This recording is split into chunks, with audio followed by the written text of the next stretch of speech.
Hello, you wonderful people, and welcome to another episode of Centric. This being a show where we talk about TV shows that are crime dramas. For today's episode, I'm going to talk about The Cleaning Lady, Season 4, Episode 11. Great episode. A lot of really interesting things went down in this episode, so let's break it down.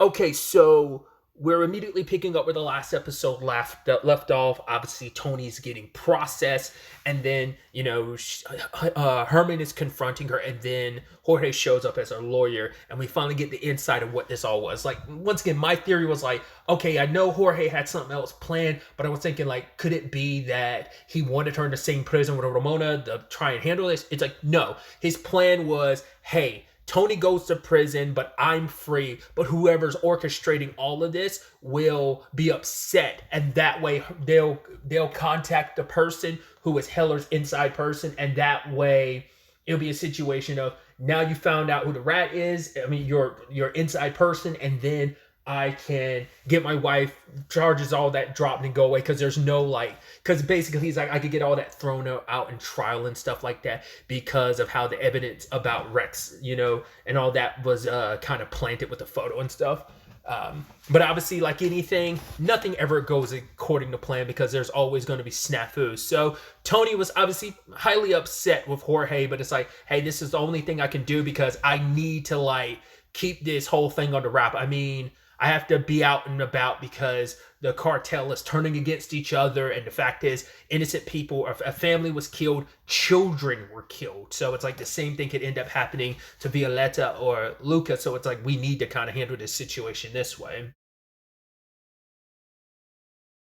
Obviously, this also got sparked by Jorge putting the word out about Ramona being syndicata. So he put a target on her back, but not having to hide anymore. Ramona was just like, you know what? I'm going to run this prison and make everyone kind of fall to their knees. So kind of backfire. You put Ramona in the back, on her back foot, and that just makes her that much more dangerous. Like once you corner a wild animal, that's what happens. And Ramona just took advantage of this situation, reached out to Heller, who actually came to see her himself. And I don't know. I guess keeping the relationship with Sin Cara alive and well, because it's like, oh, it's a mutual beneficial relationship. Obviously, she's just a means to an end because he sees himself as better than her and everything that she represents. We saw those conversations last episode he had with Tony.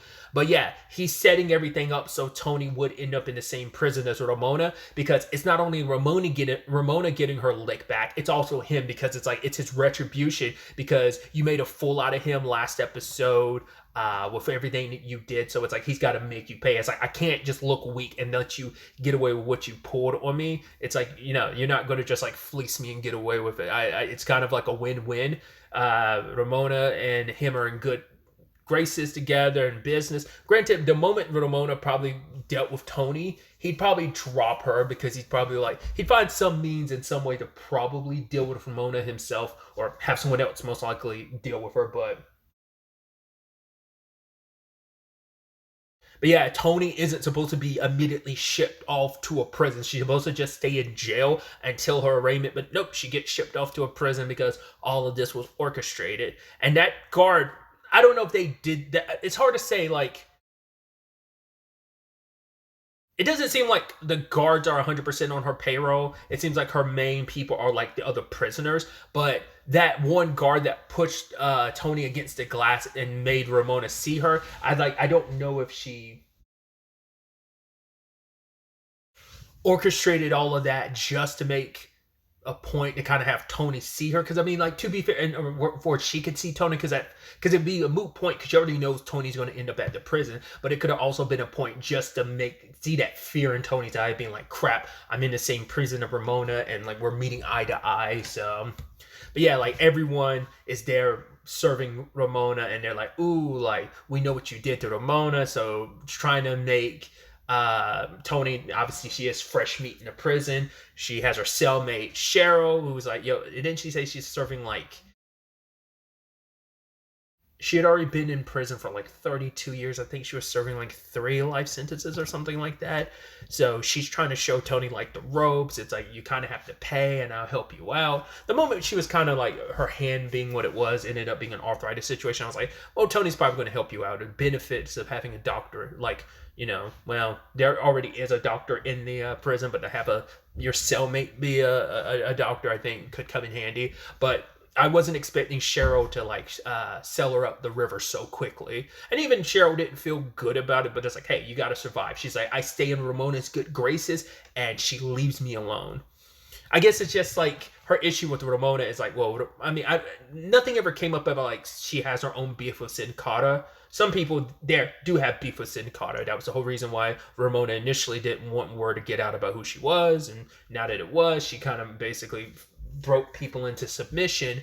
But I don't know if like Cheryl has any connection to Sin Cara, like where her families are victim of, but it's most likely just a I've been in prison. Well, she's been in prison for a long time, so I highly doubt that. It's most likely like Ramona runs things, and I know that if I don't fall in line, I'm gonna get killed. So it's once again self-preservation type of thing. So Tony got it pretty rough, beat up, and then framed for beating up another prisoner, got put in solitude confinement for like 3 days. They fed her food, but she never ate it because you could clearly tell there was massive amounts of mold on that bread. So, yeah. And she's hallucinating and seeing Luca. Obviously, he's like her main motivator to get through this. I need to survive for my son's sake. I can't, obviously he'll have Chris, Jazz, and Fee, and obviously Jorge would look after him, but it's like no, like I need to be there for my son. And she made that declaration like when she stopped the whole like was it Maria had the whole bomb inside of her chest and everything. So yeah, I'm not gonna like let Ramona kill me. And so she talks to Fee and gets to hear from Luca, but that in itself just determines her even more. Like, I'm going to get through this. I'm going to survive. And so she gives Cheryl some stuff to help her with her, like, arthritis. And it's like, cool, you need to teach me some of your tactics on how to survive. And so what does Tony do? She poisons the food, waits for a moment to strike. I even love that she didn't tell Cheryl because it makes the most sense. I mean, also if Cheryl seems like she's a victim of it too, it benefits Cheryl in the long run because it's like, oh, if you were totally fine, it would seem like you were in the know with Tony. So that kind of saves you in the long run. But yeah, Tony was playing slapjack with them and just biding her time, and they all start vomiting, including Ramona. I was like, oh, and she's just like that. I love it when Tony has that like smug look on, like, yeah, I got you, But yeah, like she helped. Cheryl had like a medical emergency. She guided the nurse at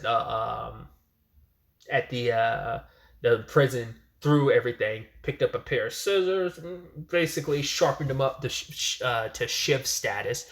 And now it's like, yeah, I've got it. It's not about killing Ramona. It's just about like protecting herself. And Cheryl told her like, yo, don't let her get in behind you. Stay behind her. Obviously that didn't last when the time came. But also Tony is reluctant to kill anyone because she's never, because even I had to think about it. Like Rex was the first person she's actively killed in this series, I think. I mean, even then, that's like a Angel of Mercy type of situation. So it's like it's not. She's been in a situation where she could potentially kill someone, but she's never actively done it off the top of my head.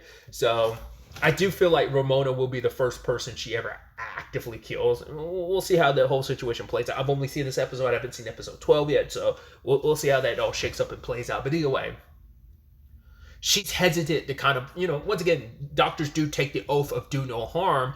And so killing someone doesn't come natural to her. She already had a lot of guilt about the Rex thing. The Ramona thing is a little different because it's self-preservation at this point. And even Cheryl was trying to get that across her mind. It's like, you have like a 30-second window at most. Take advantage of it. Do what you need to do. But to be fair, at the end of the day, it's all a moot point because Tony took her shot and failed because Ramona's more built for this, and Tony hasn't really built herself into like fighting and stuff like that. And Ramona's got that killer instinct, and it's not really there for Tony, so that gives Ramona that advantage and locks her. She gets put, and I thought it was interesting because it's like, why didn't Ramona? Because she was like, oh yeah, Joy, like the medical bay or whatever. It's like, well, why didn't Ramona kill her? Well, we find out later on. Her whole plan was because I knew like her right hand person. That we met this season, the person that's super loyal to her. I saw in the preview that she goes after Luca. I did not realize that Ramona got herself released from prison just to kind of like, I thought she it's probably a combination of two different things. She's probably going to be there while it goes down, or at the very least, she sends her off to do that, which is so interesting and super effed up considering, like, Luca has been calling you Tita Ramona the entire time. It's like, oh, that's disgusting. But hey, this is the same person that was going to send her brother to prison and take away his daughter, so it's like, yeah, you can't, it shouldn't be too surprised at this point. She's so wishy-washy because sometimes she'll do the backstabby thing, and then she tries to be family with Jorge and Tony, but it's the back and forth where it's just kind of like, yeah, there's no cohabitation anymore now that, the whole, like, yeah, you murdered your brother's wife, you murdered your sister-in-law, and you're trying to do it again, so. But yeah, all the while that's happening, Jorge has been trying to handle things. He ends up telling Fee the truth. Fee's not too happy. It's like, yo, my sister actually cares for you. Rectify this situation. So he goes to Herman, but Herman's like, yo, that's kind of out of my power. Like, but then he confronts Herman's boss, the DA, who is the one that's responsible. He's Heller's inside guy. And now it's like, cool. I forgot, why did they go? Oh, they went after the warden so that they could make it so that Jorge could visit Tony, I believe. Because Fee tried to, like, go the right route with all the paperwork and stuff, but they kept slowballing her just to screw her over because they wanted to isolate Tony even more and make it harder for her. Like, now, that's the question, though. Now, was that really Ramona's hope? Well, the warden was kind of in on it, too, so I was about to say, like, so he could easily... Because that also brings... Because I'm like...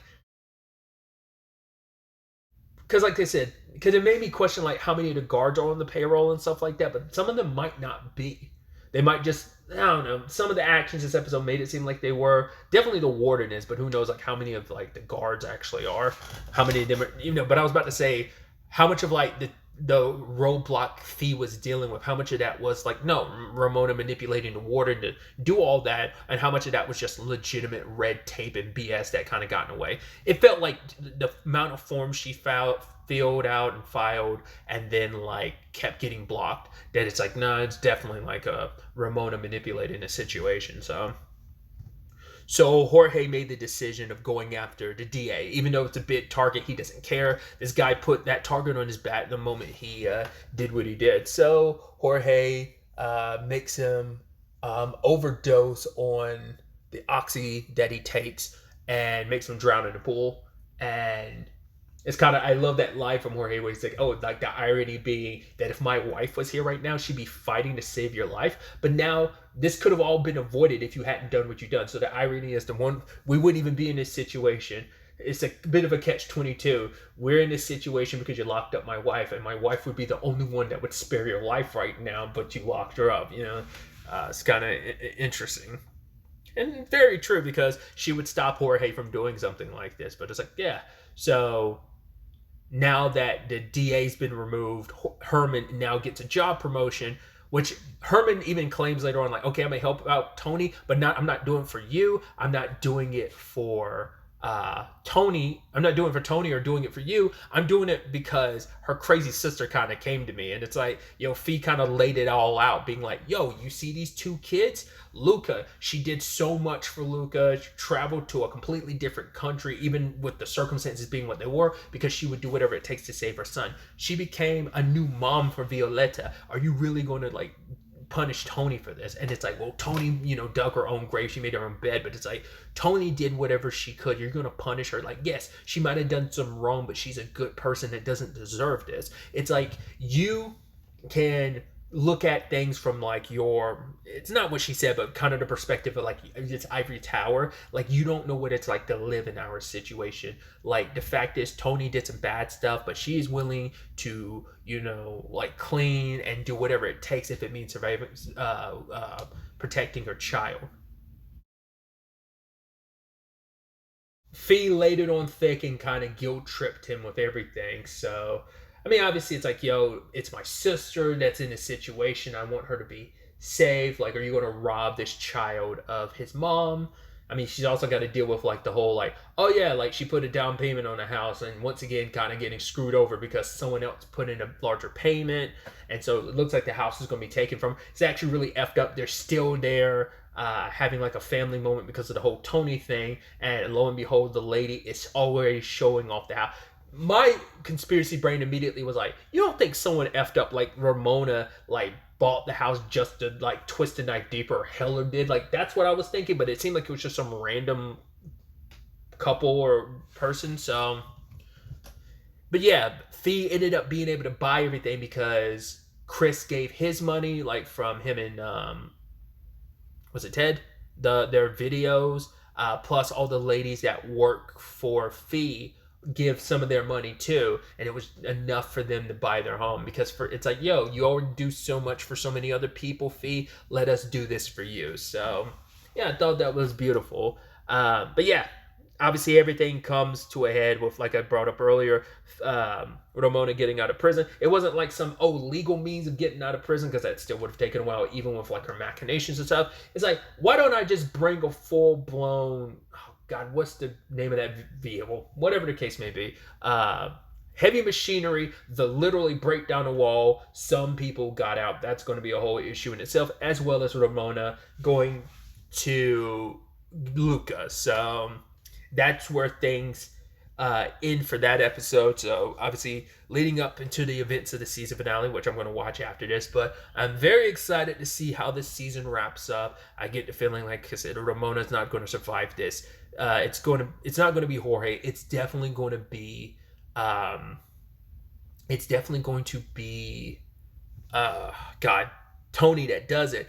The whole question then becomes like, how much of this experience is going to change her when it's all said and done? Like that line from last episode being like, I am Syndicata. I think that line's going to ring even more true going forward. The question then becomes like, well, what happens about the Heller of it all? Because he played a role in this too. So do you go after him next? I mean, I guess the first thing would be like reining in the whole Syndicata, like, situation. I'm also curious, will Tony, how she'll feel about the Jorge situation? Like, it seems like she was happy when it's like, oh, you're getting me out of here, you're showing up, good.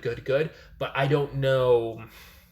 I'm curious, when it's all said and done, will she forgive Jorge for doing what he did? Because even she's like, yo, he had his reasons, but even Fee is like, yo, you sound like an abused wife kind of making excuses. So we'll see how that all plays out in the end, because I think what Jorge said, it's her feelings plus what Jorge said. I wonder, will the DuPont play any more of a role? Because we didn't see anything of him in this episode. I mean, he wouldn't know about Tony's situation, even though, like, she was locked up for a couple of days. So, but word hadn't got to him, I'm sure. I wonder, will we see him in the finale? It's going to be, like I said, interesting to see how this season wraps up. But really, that's all I wanted to talk about today. Next time we meet, be happy, be safe, live life to the fullest, and enjoy it. Good day and goodbye.